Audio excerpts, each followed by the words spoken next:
Adventure on Pipeman on W4CY Radio.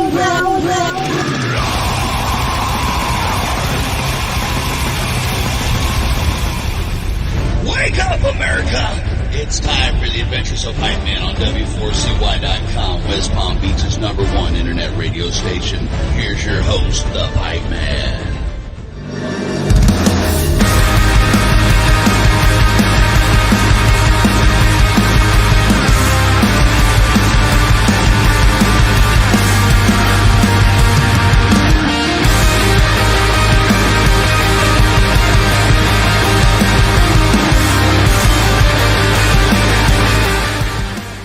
This is the Pipeman here on the Adventures of Pipeman W4CY Radio, and I am here with our next guest who, man, I love their music. They're pretty killer, and they're from the other side of the pond, so I like that too, because, I'm always going over there for Download and Bloodstock, and it's just a cool place for great music. And even me growing up, I mean, that was where I wanted to be, on the other side of the pond. Because that was where it was at. And this band is where it's at. So let's, with no further ado, bring on LASTELLE. How are you? Hey, yeah, we're doing good. So, thanks so much for having us. And, outside of the pond, you're always welcome. Come on over. The water's fine. The only thing I hate about your side of the pond is the weather.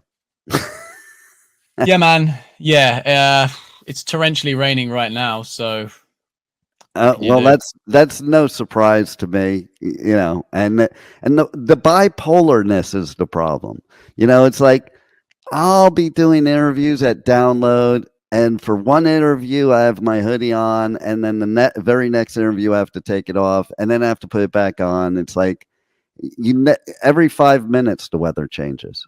But yeah, I guess that's why there's great music there, because you get to get out of the bad weather and make some great creativity. That's it. Inspired by that. It's all about layers. There it is. And let's talk about your other band member there. He's the face of the band. So we don't want to leave him out so people aren't going, well, why is he there? Well, he's part of the band, except, technology sometimes, it doesn't cooperate with the vocals. But he has to be there in spirit with us. So we were actually I was saying before for the listeners that we were going to make a TikTok, and Freddie was going to do the actual vocals, and Mike would just mouth it and lip sync it just like a TikTok. Yeah. So that's the plan moving forward for the music as well, is it's all going to be mimed, and right? None of it's going to be real. Yeah. We're moving in that direction. Hey, that would be actually. How funny would that be if you just put something out like that? I'm just saying, like, pop bands have been getting away with it for decades, so it's about time metal got lazy too, right? Exactly.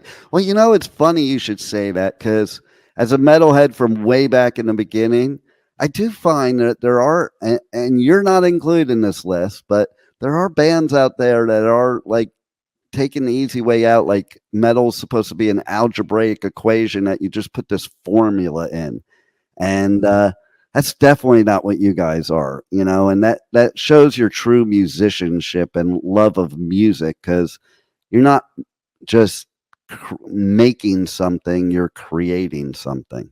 Yeah, hey, I appreciate that. That's I think we try and approach it from when it comes to writing, what best suits the song.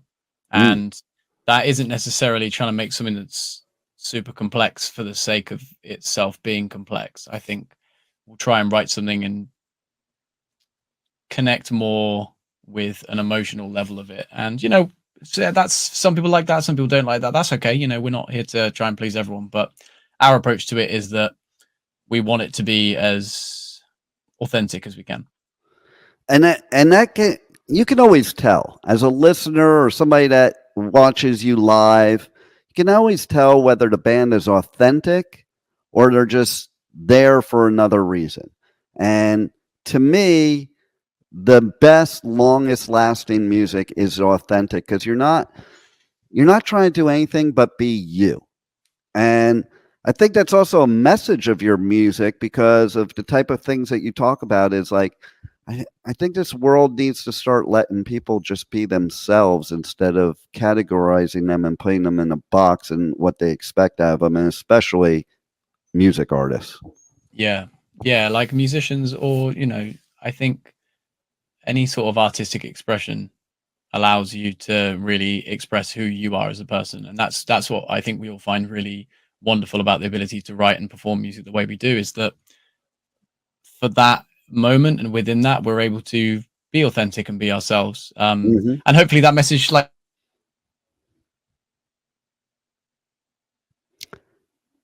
Your mic's muted.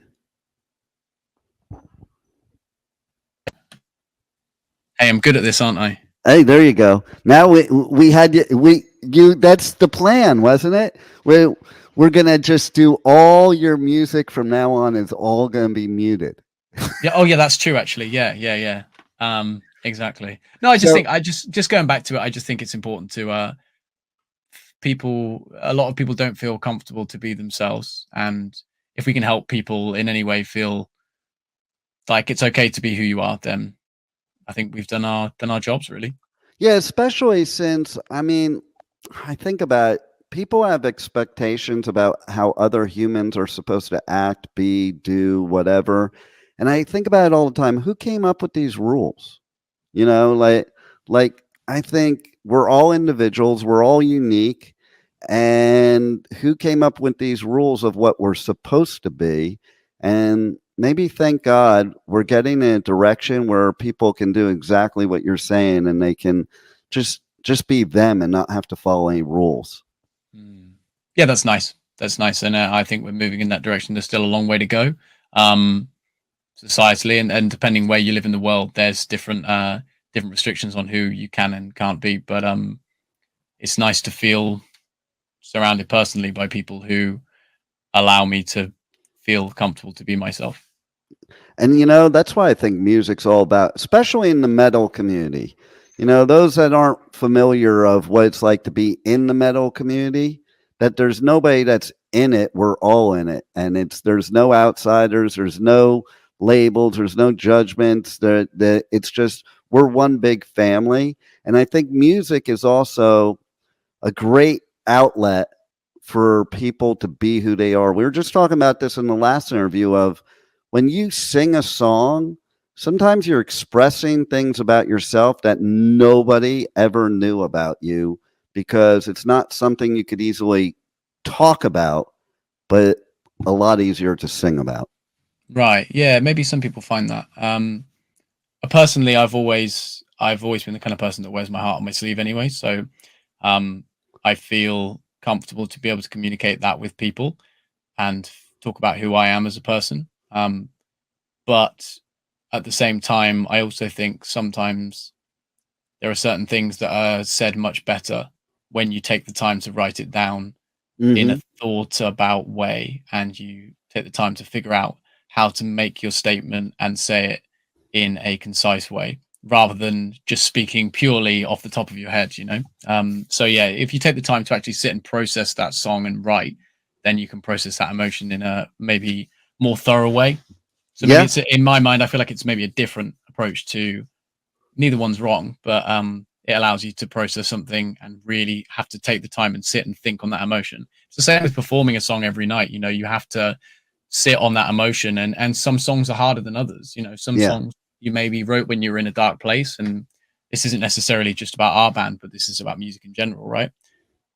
If you wrote that when you're in a dark place and you're maybe in a better place now, but you're still performing that song, you're in a way you're never able to escape that. But also in a positive way, you're always reminded that that was a place that you were once, and it allows you to not forget it, but just to remember that there was a time when things were worse, Those are all great points, especially for the fact that you made me think about, okay, so if I'm an artist and there's certain songs that, like, after you've been an artist for a long enough time, everybody wants to hear and you have to play pretty much at every show. But then maybe you don't really want to play that song because maybe you were in a dark place that you don't want to revisit in that song itself, and you're getting emotional, or or maybe it doesn't even apply to your life anymore. So it's kind of weird to sing something that doesn't apply to your way of thinking or your way of life at that point in time. It's almost strange to you. Do you think so? I think you can have that distance there. I'll field this one at Mike, and we'll see how his microphone's getting on. But Mike, do you think there's anything in particular in the set that you feel like perhaps was written, and we don't have to name names, but perhaps was written by someone and now they no longer feel like that? Or do you think that all of the songs in the set are still relatively easy to play? See how this goes. Yeah, I think we have songs that meant something at one time, but it also changes and evolves and means something completely different in the next cycle of, say we'll do a tour to tour, like something feels fresh and in the moment, but then you've sat with something for so long that you then play the song again, it means something a little bit different, and then it brings new life to the song, for me at least. But yeah, I don't know. No, I agree. We've got several songs in the set that when we were first playing them, they felt a particular way. But with any music, as anyone knows, it's always open to interpretation, right? So yeah, what we wrote the song about isn't necessarily what that song's going to mean to a listener. And what you find often is people might reach out and say, hey, this song really resonated with me because a person close to me passed away and I heard the song and it helped me get through that time. Now, we didn't write it about that person's family member or close friend who passed away. Of course we didn't, but for them it resonates and it means that to them. And so every song is written, and to every single person who listens to it, it has, it means something different to every person who hears it. And I also think that goes as a performer, it can mean something different every time you play it. And some songs feel more hopeful and some songs feel more desperate when you're in a desperate place. So yeah, I agree, Mike. I think even as a tour goes on, a song, you can sit with it and then it changes its meaning for you every night sometimes. That's a great point, because I didn't even really think of that, because yes, everybody puts their own meaning to a song, but I never thought of also the artist, that meaning changing different times that they're playing the song. So that's kind of cool, because then to me, sometimes maybe that song has a different vibe or sound to it at one show than it does another. Yeah, I don't know if necessarily the sound would be too different from the way that we would perform it. However, when you talk about a mind-body connection, the way that your mind, this is getting super abstract, right? Hear me out. But as a singer, your body is, and your whole body is your instrument. So any sort of tension you're carrying or stress is going to make your voice sound different to if you're more relaxed. So even just something as simple as that, the way you feel does affect how you approach things as a singer. Now, as a, when I'm playing bass, if I'm in a good mood or a bad mood, I'll be honest, mostly sounds the same. Right. There's not too much of a difference there. But sometimes when Mike's in a really, terrible mood, he'll hit his snare 20% harder and I'll come away 20% deafer. So yeah, I know to cheer him up before next practice, Or maybe that was a good sound, the angry snare sound. Yeah. We'll just be really horrible to him during the recording process. Right. And that will go terribly, and will allow him just as much ability to talk about how he's feeling as he's allowed right now when he's on mute. How does that feel, Mike? Yeah, just a thumbs up. I love it. So now let's talk about the newest song. What meaning does that have to you guys? Life in Silhouettes. So our approach to songwriting, lyrically, is largely a collaborative process. So almost every time, sometimes it's led by one person or another, but most of the time we'll sit down together and we'll kind of work our way through a song and talk about, maybe someone will bring forward an idea of a chorus or a verse or something, and then we take it from there. And then we will all approach it together. So with this song, it was approached together.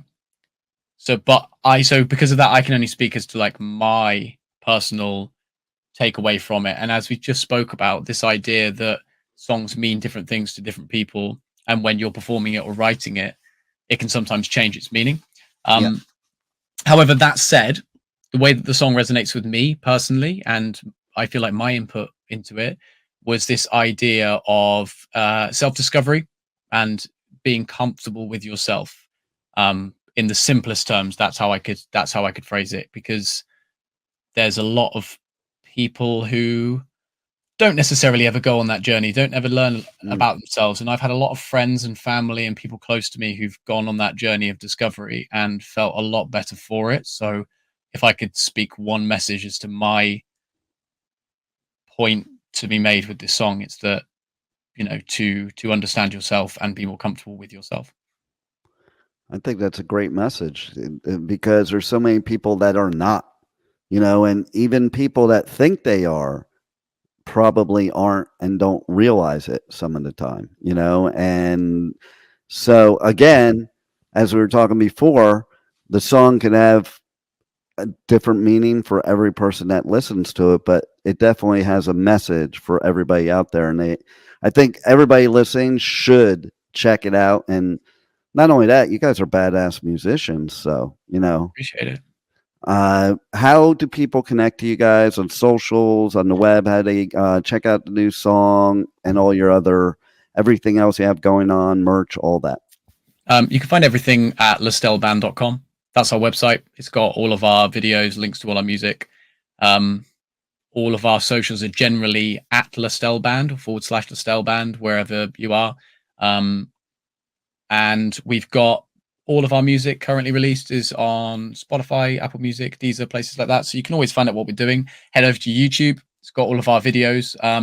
Post a lot of content on our Instagram and TikTok at the moment. And yeah, I think there's something, depending how people consume music, there's a way to do it. We're everywhere.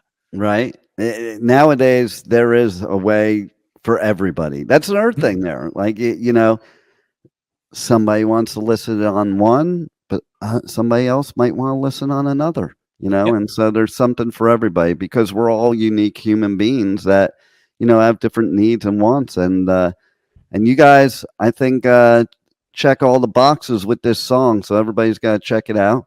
Do you have anything else you want to let the listeners know that you have upcoming, coming out, or anything that we haven't covered already? Yeah.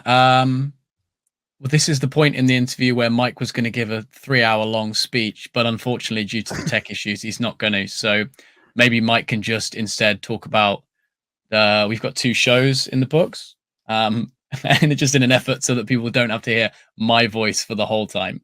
Maybe I could fill that one to Mike. Hello, I'm back. If it sounds like shit, I'm so sorry. Yeah, we've got shows coming up. We spoke about Download. You love Download. We're playing the Wednesday at Download. So if you've got RIP tickets, you can come check us out. And then, what else we got? Romania. Playing Romania later in the year. That's mad. On the Friday, I think. Opening. Yeah, that's the 2 we've got in the books. Yeah, I think that's everything we've got planned so far. But there will be more. And this will be our Download interview. So there you go. Because I'm doing. You're making it over this year, or you're not? No, I'm supposed to be going, but something just came up recently that I might not be able to go. But I'm still going to do all the press coverage and stuff. So it's funny because if I don't end up showing up, I'll still do a bunch of interviews like this. And it was already a plan, which is why I brought it up, to have you guys included in the Download coverage. How many times have you played Download? This is our first time. Really? And Yeah, that's home. So that's cool as hell. Yeah, it's been a kind of a bit of a bucket list one for us for quite a while, actually. It's been Download for what, like 20 years, and before that it was like Monsters of Rock, and it's an iconic festival. It's like known around the world. So it's it's the most iconic in the world. I mean, yeah. Like if you're going to know one festival in the world, it's going to be Download. As far as heavy music goes, it kind of sits right up there. So yeah, that's a pretty good one to tick off the list. and it's not too far from home either. It's just up about an hour north of us, so it's up near Derby, and we're based around Oxford area. So it's about an hour and a half. So nice and easy. Go up, play.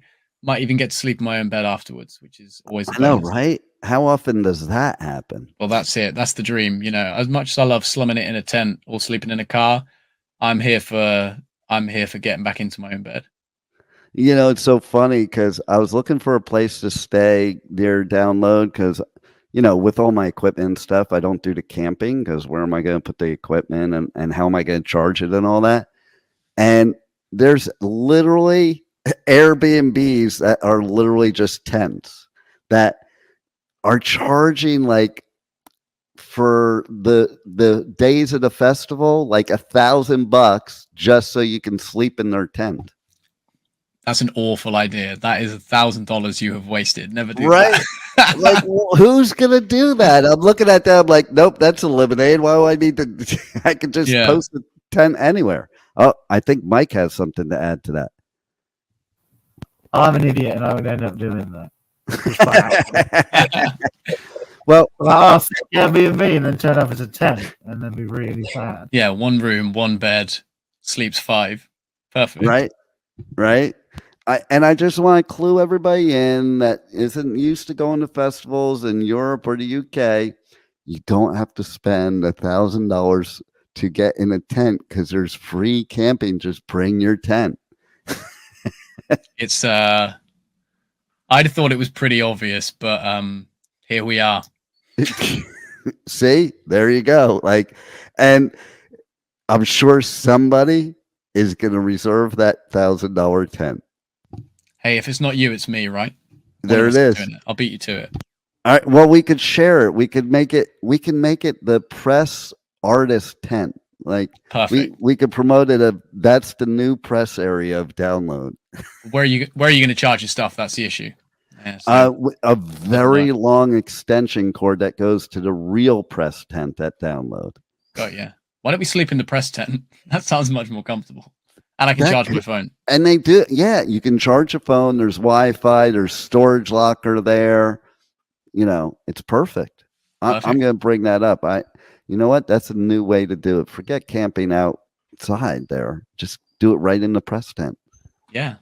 You get the first scoop on everyone, you know?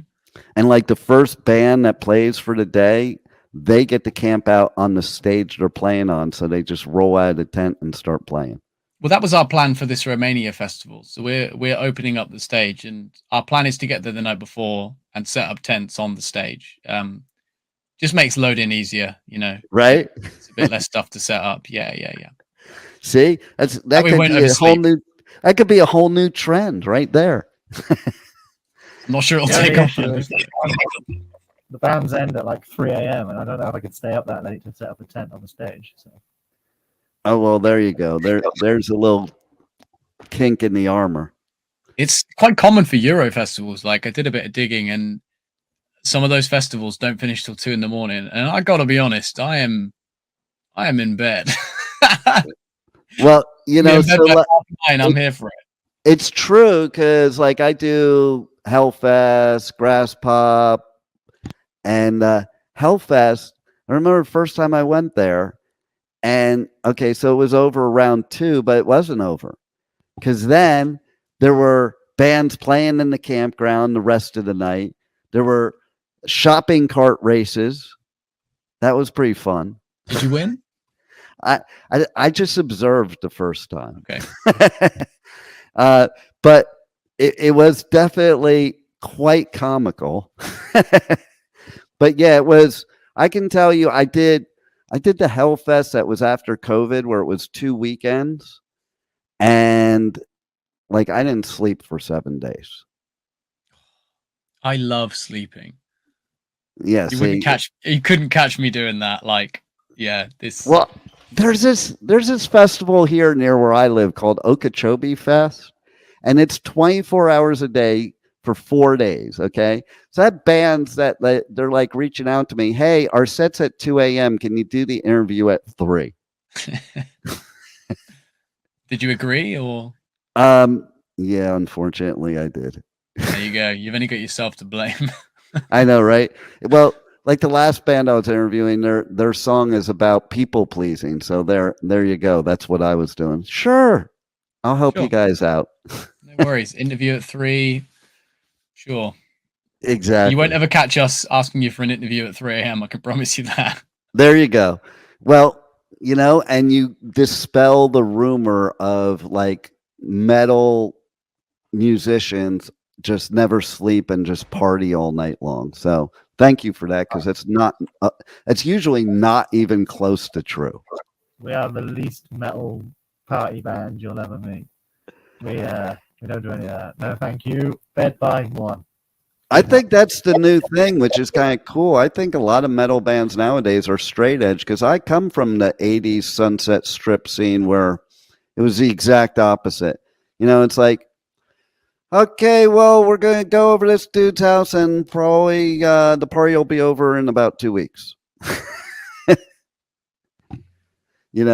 So yeah, that's not our style. We're pretty we're always up for fun, but we're pretty early bedtime kind of band. Well, there you go. Go for a walk, have a picnic, So what are you going to do? What are you going to do when you're like headlining Download? Wake up, play, go back to bed. Because, I'm putting that out there because you guys are good. So you need to headline Download. So now when the PR people of Download see this interview and hear this interview, they're going to know that you're going to need to download and you're going to need to headline very soon. Well, firstly, I appreciate that. And let's manifest it, right?